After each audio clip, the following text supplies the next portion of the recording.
నమస్తే నా పేరు తేజస్విని బీసీఎన్ న్యూస్ కి స్వాగతం ముందుగా ముఖ్యాంశాలు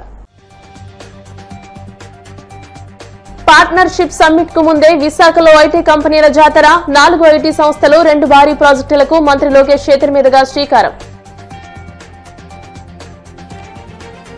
మెడికల్ కాలేజీల ప్రైవేటీకరణ ప్రజారోగ్యానికి గొడ్డలి పెట్టు అన్న వైసీపీ ఎమ్మెల్సీ బొత్స కూటమి ప్రభుత్వం పేదలకు ఉచిత వైద్యాన్ని వైద్య విద్యను దూరం చేస్తుందని ఆగ్రహం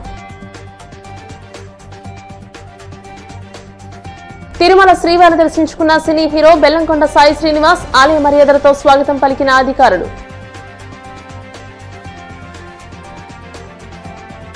కాంగ్రెస్ తో పాటు బీఆర్ఎస్ నేతలు కూడా జాగృతిని విమర్శించడాన్ని పనిగా పెట్టుకున్నారు మండిపడ్డ తెలంగాణ జాగృతి అధ్యక్షురాలు కవిత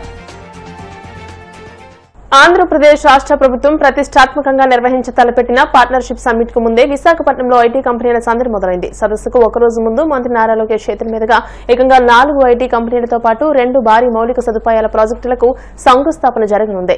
world trade centre, Raheja IT space వంటి కీలక ప్రాజెక్టులు ఇందులో ఉండడంతో విశాఖ రూపురేఖలు మారనున్నాయని విశ్లేషకులు భావిస్తున్నారు. ఈ నెల 14, 15 తేదీల్లో విశాఖలో భాగస్వామ్య సదస్సు జరగనుండగా ఐటీ, ఎలక్ట్రానిక్ రంగంలో భారీ పెట్టుబడులను ఆకర్షించే లక్ష్యంగా ప్రభుత్వం ఏర్పాటు చేస్తుంది.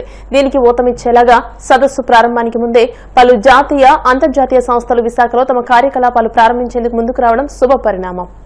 As part of the manifesto committee, we made 6 promises, and the first promise was to create 20 lakh jobs in the 5 years of the NDA government. So it's the Super 6 promise. The first promise is that. So for us, it's not just a target; it is a pledge to the youth of Andhra Pradesh. And this is perhaps one of the biggest employment mission that has ever been undertaken by a state in India.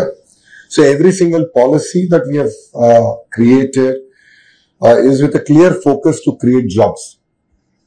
That was the single driving agenda with which our policies have been created. So if you look at it in the last 16 months, we've had firm commitments of $120 billion worth of investments. So these are not MOUs that we have signed and forgotten. In fact, quite a few of them we haven't even signed an MOU. So one great example of it is ArcelorMittal. They're going to build India's largest steel plant in already a steel city called Visakhapatnam. South of Visakhapatnam, they're building a steel plant, and we have no MOU with ArcelorMittal. And it got concluded. The entire understanding with Aditya Mittal and I got concluded over a Zoom call. And the second example of it is, of course, Google, which is India's largest FDI investment ever. And that's again coming to Visakhapatnam, our data city. So that's a testimony of how we have attracted global investments. Even if you look at solar manufacturing, out of the top 10 manufacturers in India, 5 of them are setting up their manufacturing plants in Andhra Pradesh. This is in the Rayalaseema part of Andhra Pradesh. BPCL is investing about 1 lakh crore in refinery. NTPC is investing about 1.65 lakh crores building a green hydrogen hub again south of Visakhapatnam. So each of these investments, though we're talking about, the investment quantum, for me it is a number of jobs it creates. And that is what is very, very important for me and of course all of us sitting here. And that's the promise that we have made. The Partnership Summit, the theme is quite clear from Andhra's perspective, which is companies driven by speed choose Andhra Pradesh. Across sectors, we have seen that the investment quantum is substantially increasing. Even homegrown companies are investing, even medium-sized companies are investing, north of 1,000 crores in capital expansion, new location. Even a 6 months delay, even a 3-month delay, even a month delay changes their entire business plan. In some cases, it makes it unviable. So speed is the most important thing that is driving investments today here in Andhra Pradesh. That's why companies like TCS, Cognizant, a few more have chosen Andhra Pradesh given the negative sentiment in the sector, because that is the speed that we have delivered. And if you look at it, it's not just in IT. We have extended across blue collar jobs. So manufacturing is core to us. Hospitality is also very, very important. We are one of the very first states to recognize tourism as an industry and give it that status.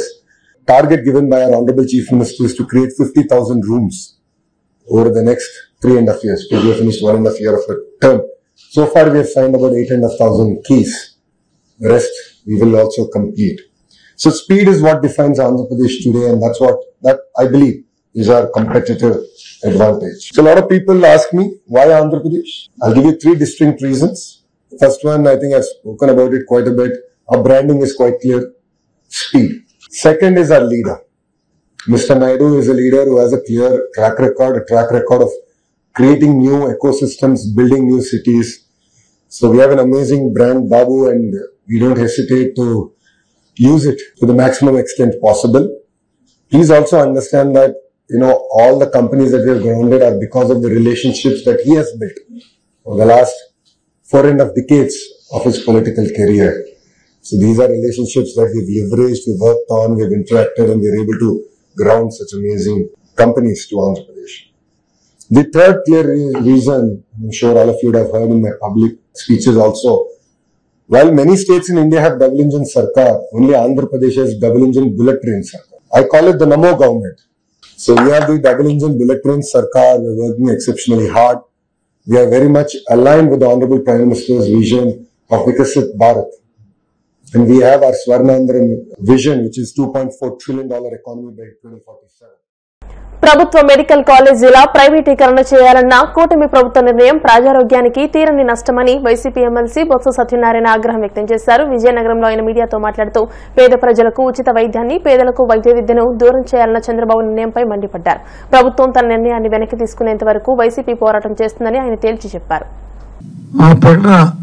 ప్రజారోగ్యానికి తీవ్ర నష్టమని, పేద ప్రజలకి వైద్య విద్య దూరం చేసే విధానాన్ని మా party వ్యతిరేకిస్తున్న విధానాన్ని ప్రజా ఉద్యమాన్ని చేపట్టాం. అందులో భాగంగానే ఈరోజు ప్రతి నియోజకవర్గంలో ఉన్న పార్టీ పెద్దలు, వారితో పాటు స్వచ్ఛంద సంస్థలు, విద్యార్థులు, మహిళలందరితో కలిసి ఎంఆర్ఓ ఆఫీస్ కి మెమోరాండం ఇస్తూ గవర్నర్ గారి పేరున గవర్నర్ గారికి ఎంఆర్ఓ గారి ద్వారా రిప్రజెంటేషన్ ఇవ్వాలనే కార్యక్రమాన్ని పెట్టాం శాంతియుతంగా. ఆ కార్యక్రమం రాష్ట్ర వ్యాప్తంగా కూడా పెద్ద ఎత్తున విజయవంతంగా ఆ కార్యక్రమం జరిగింది. ప్రధానంగా స్వచ్ఛందంగా పాల్గొన్నారు. వారి తాలూకు అభిప్రాయాన్ని ప్రభుత్వం తీసుకున్న నిర్ణయాన్ని వ్యతిరేకిస్తూ నిర్ణయాలు చేశారు. ఈ కార్యక్రమం జరిగింది. ఆ నేపథ్యంలో రాష్ట్రంలో అక్కడక్కడ యథావిధిగా పోలీసు వ్యవస్థ ప్రభుత్వం తాలూకా నిర్ణయంతో ఇవి జరగకూడదని చెప్పి శాంతియుతంగా ఆటంకాలు సృష్టిస్తూ ఎక్కడెక్కడే ఇబ్బంది పెట్టడం అనేది జరిగిన నేపథ్యం. ఆ ప్రభుత్వ విధానాన్ని, ప్రభుత్వ ఆలోచనని, పోలీసులు ప్రవర్తించిన వ్యవహార శైలిని తీవ్రంగా ఖండిస్తున్నాం. ఇలాంటి ప్రజాస్వామ్యంలో మంచి సాంప్రదాయం కాదు. ప్రజాస్వామ్యంలో ప్రజలు అలాగే రాజకీయ పార్టీలు వారి అభిప్రాయాలు చెప్పుకునే స్వేచ్ఛా వాతావరణం ఉండాలనేది మా పార్టీ విధానం. కానీ కొత్త సాంప్రదాయాన్ని, కొత్త వరాన్ని అధికారులు సృష్టించడం అనేది భావ్యం కాదని వాళ్ళు సూచిస్తున్నాను. ఈ సాంప్రదాయాలు ఇంతతో పురుష పెట్టండి. ఈరోజు చేసిన ప్రైవేట్ కళాశాల ఉద్యమం ఇది ప్రజా ఆరోగ్యానికి సంబంధించింది. ఇది పేద విద్యార్థులకి సంబంధించిన కార్యక్రమం. వారు మెడికల్ విద్యని చదువుకోవాలంటే, ఉన్నత చదువుకోవాలంటే ప్రభుత్వ కళాశాల ఉండాలి. మెరుగైన వైద్యం దొరకాలంటే ప్రభుత్వ వైద్యాలయాలు ఉండాలి. అప్పుడే సామాన్యుడికి, పేదవాడికి మేలు జరుగుతుంది తప్ప ప్రైవేట్ వైద్య కళాశాలలోనూ, ప్రైవేట్గా ఉన్న హాస్పిటల్స్, వైద్యాలయాలను పేదవాడికి, వాడికి మేలు జరగదు. ఇది అక్షర సత్యం. జరుగుతున్న కాలమైన పరిస్థితి చూస్తున్నాం. ప్రైవేట్ కళాశాలలో ఒక సీటు రావాలంటే, వైద్య విద్య నేర్చుకోవాలంటే ఏ ప్రయాసపడాలో, ఎంత డబ్బు ఖర్చు పెట్టాలో అదే ప్రభుత్వ కళాశాలలు అయితే ప్రతిభావంతులైన విద్యార్థికి మరి ప్రతిభ ప్రకారం వచ్చే పరిస్థితి.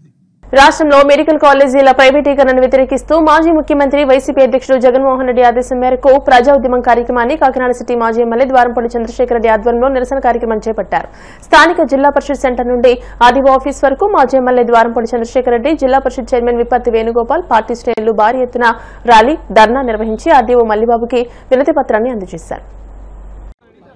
అందరికీ నమస్కారం. ఈరోజు మా నాయకుడు జగన్మోహన్ రెడ్డి గారు ఇచ్చిన పిలుపు మేరకు నియోజకవర్గ స్థాయిలో ప్రభుత్వ మెడికల్ కాలేజీని ప్రైవేటీకరణ చేయడానికి వ్యతిరేకంగా నియోజకవర్గ స్థాయిలో ఉద్యమం చేయమని చెప్పి పిలుపుకోవడం జరిగింది. అందులో భాగంగా ఈరోజు జిల్లా పరిషత్ చైర్మన్ గారు వేణుగోపాల్ గారి ఆధ్వర్యంలో, మా సిటీ ప్రెసిడెంట్ గారు, మా ఇతర నాయకులు అందరి ఆధ్వర్యంలో కూడా ఈరోజు ఈ యొక్క ఉద్యమాన్ని చేయడం జరిగింది. ఏదైతే జగన్మోహన్ రెడ్డి మంచి ఉద్దేశంతో 17 మెడికల్ కాలేజ్ ఎప్పుడైతే ప్రతి జిల్లాకి ఒక కాలేజ్ వచ్చిందో వైద్యం అనేది అందుబాటులో ఉంటుంది విద్యతో పాటు అని మంచి ఉద్దేశంతో చేయడం జరిగింది. ఈ 17 మెడికల్ కాలేజ్ వచ్చి ఉంటే ముఖ్యంగా పేదవాడికి వైద్యం చాలా సులువు అవుతుంది. తూర్పుగోదావరి నుంచి కానీ పశ్చిమ గోదావరి నుంచి కానీ ఎవరికైనా ఇబ్బంది వస్తే ఈరోజు చాలా దూరమైనటువంటి మా కాకినాడలో ఉండే గవర్నమెంట్ హాస్పిటల్ రావడం జరుగుతుంది. చాలామంది ఇబ్బంది పడుతున్నారు, ఎక్కువ సమయం పడుతుంది హాస్పిటల్కి వెళ్ళాలని జగన్మోహన్ రెడ్డి గారు గుర్తించి ప్రతి జిల్లాలోనూ హెడ్ క్వార్టర్స్లో ఒక మెడికల్ కాలేజ్ కడదాం. ఎప్పుడైతే మెడికల్ కాలేజ్ ఉందో చాలా దగ్గరలో, ప్రజలకు దగ్గరలో ఈ వైద్యం అందుబాటులోకి వస్తుందని ఆలోచించి ప్రతి జిల్లాలోనూ మెడికల్ కాలేజ్ ప్లాన్ చేయడం జరిగింది జగన్మోహన్ రెడ్డి గారు. 17లోనూ 5 పూర్తయిపోయినాయి. ఈరోజు తెలుగుదేశం పార్టీ వారు దుష్ప్రచారం చేస్తున్నారు మెడికల్ కాలేజ్ ఏం పూర్తవలేదని. ఇందులో ఛాలెంజ్ చేస్తున్నాం, 5 మెడికల్ కాలేజ్ పూర్తయినాయి, అడ్మిషన్ స్టార్ట్ అయినాయి. 3 కాలేజీలు పూర్తయ్యే సమయానికి ప్రభుత్వం మారింది. 3 కాలేజీలోనూ కూడా సీట్లు శాంక్షన్ అయినాయి. అడ్మిషన్ లేదు కానీ 3 కాలేజీల్లో సీట్లు శాంక్షన్ అయినాయి. దాన్ని మరలా మాకు వద్దని చంద్రబాబు వెనక్కి పంపించడం జరిగింది. ఎంత దారుణం అంటే ఈరోజు ఇంజనీర్లు అయ్యాలన్నా డాక్టర్లు అయ్యారన్నా కేవలం రాష్ట్రాన్ని పెట్టిన ఫీజు రీయింబర్స్మెంట్ని ఖచ్చితంగా చెప్పగలం. అదేవిధంగా పేదవాడికి ఈ వైద్యం అందాలి అని మంచి ఉద్దేశంతో జగన్మోహన్ రెడ్డి ప్రారంభిస్తే దాన్ని తొంగలో తొక్కే కార్యక్రమాన్ని కూటమి ప్రభుత్వం చేస్తుంది. నా ఒపీనియన్ ప్రకారం ఈ 17 మెడికల్ కాలేజ్ అంటే జిల్లాకు ఒక మెడికల్ కాలేజ్ ఉంటే ఆరోగ్యశ్రీ కార్డు పని కూడా లేదు మనకి. ఇంకా ప్రతి పేదవాడు గవర్నమెంట్ హాస్పిటల్కి వెళ్ళి కార్డు లేకుండానే ఉచితంగా వైద్యం చేసి వచ్చే సదుపాయాన్ని జగన్మోహన్ రెడ్డి గారు ప్రవేశపెడతాం జరుగుతుంది. చాలా దారుణం. విజన్ ఉన్నది, నేను అభివృద్ధి చేస్తానన్న ముఖ్యమంత్రి చంద్రబాబు నాయుడు గారు మరి ఆ విజన్ ఏంటో నాకు అర్థం అవ్వట్లేదు. కనుక తప్పకుండా ఈ యొక్క ప్రైవేటీకరణని, మెడికల్ కాలేజ్ ప్రైవేటీకరణ ఉద్దేశాన్ని వెనక్కి తీసుకోవాలని చెప్పేసి మా డిమాండ్. అదేవిధంగా ఎవరైతే ఈ బిడ్స్లో పాల్గొంటారో వాళ్ళందరూ కూడా నా విన్నపం ఒకటే, దయచేసి పాల్గొకండి. పొరపాటున మీరు పాల్గొని ఈ మెడికల్ కాలేజీలో చంద్రబాబు ఇచ్చిన దొంగ హామీలకి మీరు నమ్మి ఈ యొక్క కాలేజీలు మీరు తీసుకోవడం జరిగినా జగన్మోహన్ రెడ్డి ప్రభుత్వం రాగానే వీటిని వెనక్కి తీసుకోవడం జరుగుతుంది. ఆల్రెడీ ప్రజల్లో చాలా వ్యతిరేకత ఉంది. రాబోయే 5 సంవత్సరాలు అవ్వాలి కాబట్టి ప్రజలు కూడా 5 సంవత్సరాల కోసం ఎదురు చూస్తున్నారు. తప్పకుండా ఏది అయితే జగన్మోహన్ రెడ్డి మాట ఇచ్చారో మాట ప్రకారం నిలబడతారు. మేమందరం కూడా ఈ ప్రైవేటీకరణని ఆపేవారు కూడా ఉద్యమిస్తామని సందర్భంగా తెలియజేస్తాం. అదేవిధంగా కాకినాడ పట్టణంలో కార్యకర్తలు కానీ నాయకులు కానీ అందరూ కూడా చాలా పెద్ద ఎత్తున పాల్గొని ఈ ప్రోగ్రాం సక్సెస్ చేసినందుకు నాయకులకి కార్యకర్తలకు అందరికీ కూడా ప్రత్యేకమైన ధన్యవాదాలు తెలియజేసుకుంటాం. ఇప్పుడు కాసేపు ప్రకటనలు.